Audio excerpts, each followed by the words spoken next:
Which laptop or MacBook should I get in 2022? Well, in this video, I'm going to give you my top 5 reasons why you should be getting the M1 Macbook Air. Not the M2, the M1 Macbook Air. So, grab yourself a drink or a coffee, and let's go through all of them.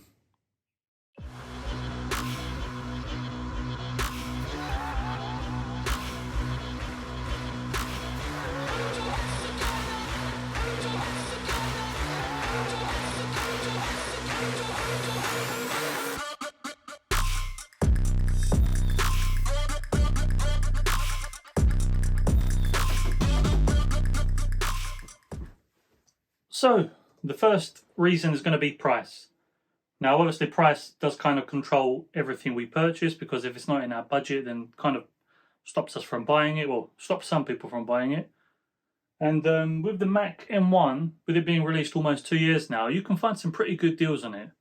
So let's take a look. Now, of course, prices are going to vary depending on which model you get, which storage, which RAM. I think for this video, we're going to just focus on the base model, because that's what the average consumer is going to be getting. And it's probably one of the most popular models that have been sold. So here we've got the 8GB of RAM, 256GB base model in gold, renewed on the Amazon website for $799.99. So $200 cheaper than brand new, and you get 90 days for a replacement or refund if something goes wrong, which is great. And even if you want to go for the brand new one, which is $998, seeing what these machines are capable of, that's very good value for money. If you do want to bump it up, now my one is the 16GB of RAM and 512GB of storage. If you want to bump up that RAM, it is going to cost a little bit more, and it will cost you $1,200. Of course, this is on Amazon. You may be able to find a deal somewhere else, but just bear that in mind. Regarding the storage, if you don't want to be buying a higher storage version of your MacBook and paying extreme prices, I've actually got an accessory for that I think you'll find quite interesting, which I'll include later on in the video. So reason number 2 is going to have to be the battery life of this machine. So Apple are quoting, I think, around 18 hours on a single charge. I don't think that's accurate, to be honest. It might be in optimal conditions, but on my average day-to-day use with doing 4K video editing, photo editing, etc., daily tasks, I'm getting anywhere between 7.5 to 11 hours battery use, which is still very, very good considering the size and weight of this machine. I know what you're thinking. 8GB of RAM, is that going to be enough? Well, from what I've seen, it's going to be perfectly fine for over 95% of people who buy these MacBooks. Even for me, probably, with all the 4K editing and photo editing I do. The only reason I went for the 16GB version was for future-proofing.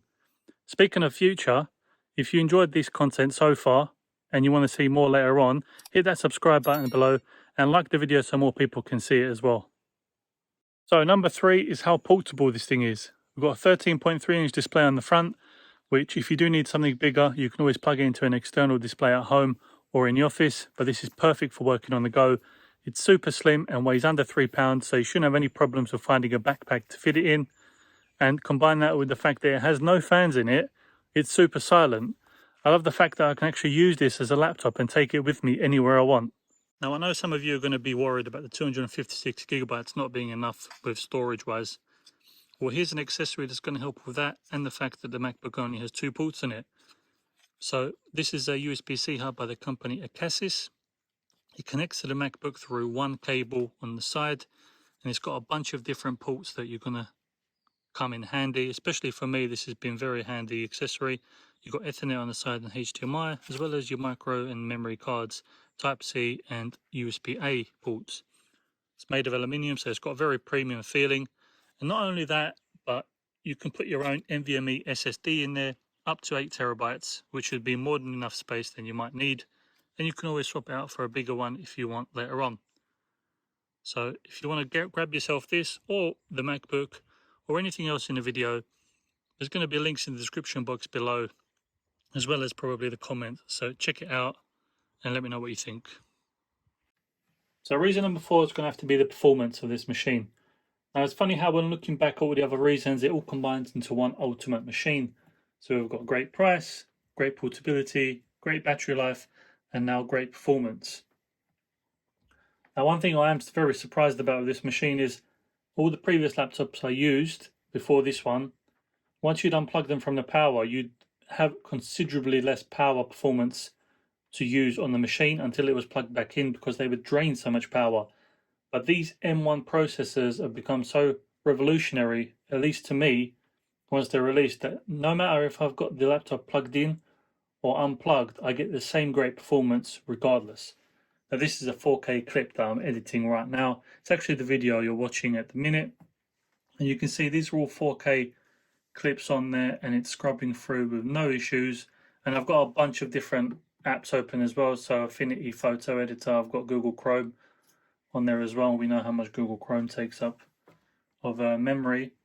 And I've got no issues at all. I've done light gaming on here. You might have seen on the channel earlier on.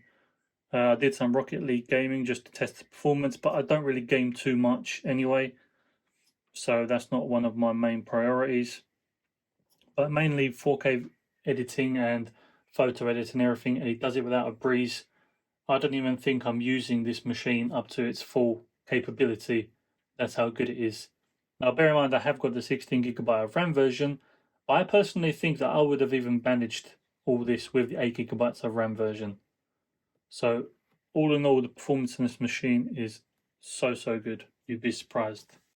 So, and the fifth reason is the availability. You'd be surprised when these new MacBooks come out how long it takes for them to be readily available to the public.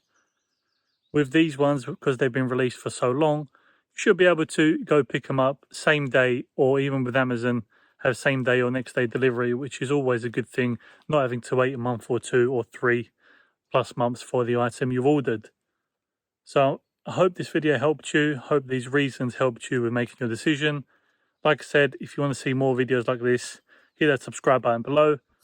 And thanks for watching, and I'll catch you on the next one.